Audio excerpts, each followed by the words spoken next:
السلام عليكم ورحمة الله وبركاته. النهاردة يا جماعة إن شاء الله بعد غياب كده فترة من اليوتيوب بسبب ظروف صحية هنرجع النهاردة نرجع نشاطنا ونجدد أيامنا تاني إن شاء الله. إن شاء الله يا جماعة هنبدأ دلوقتي حملة تنظيف المطبخ قبل وبعد. هوريكم قبل وبعد عامل إزاي. شوفوا قبل عامل إزاي.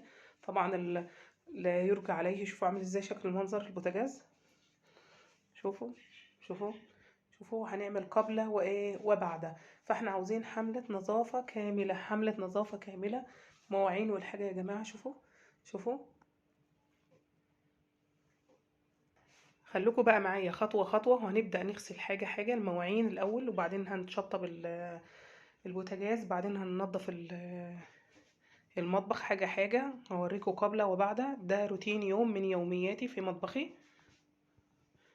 انتظرونا بقى معانا يا جماعة ونشوف. نبدأ حاجة حاجة، نقول بسم الله. انا بقى دلوقتي رجعنا يا جماعة وعملت الخلطة بتاعة الصابون اللي هعمل بيها تنظيف المطبخ. الاول عبارة عن معلقة ملح، معلقة خل كبيرة، 3 معالق كلور، وشوية بيكنج باودر، وشوية صابون سائل، ومعايا سلكة ناعمة وسلكة خشنة. دلوقتي هنبدأ يا جماعة ننظف ونشوف واوريكم قبل وبعد. هنضف الحتة ديت وهوريكم قبل وبعد، واوريكم قبل اهي ونشوف بعدها بعدين.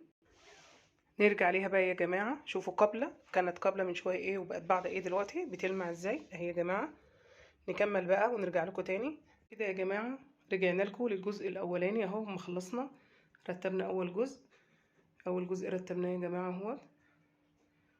ايه رأيكم يا جماعة؟ ده اول جزء ولسه الجزء التاني، انتظرونا. ورجعنا لكم تاني يا جماعة. ادي خلصت الجزء الاول، اتفرجوا اتغير تماما. ادي الجزء الاول، استنوني في الجزء التاني. نرجع بقى يا جماعة نغسل المواعين، وبعدين نرجع بقى للبوتاجاز. عاوزين نعمل بقى فيه شغل جامد ونرجعه الاصل الحقيقي تاني وبيلمع. انتظرونا. انا ليكوا يا حبايبنا بقى. صلوا على النبي كده. شوفوا المطبخ بعد ما خلصنا خالص. صلوا على النبي، صلوا على النبي، صلوا على النبي، صلوا على النبي. ايه رايكم في البوتاجاز؟ صلوا على النبي، صلوا على النبي، صلوا على النبي. شوفوا البوتاجاز دوت بقى بوفتيك. كان هعمله معاكم ان شاء الله واوريكم طريقته. صلوا على النبي. وادي المطبخ الشكل النهائي. عاوزه لايكات يا جماعه لو سمحتوا. لايكات لايكات لايكات وتعليقات يا جماعه. اللي ما اشتركش في القناه يشترك ويفعل الجرس يا جماعه. صلوا على النبي يا جماعه، صلوا على النبي.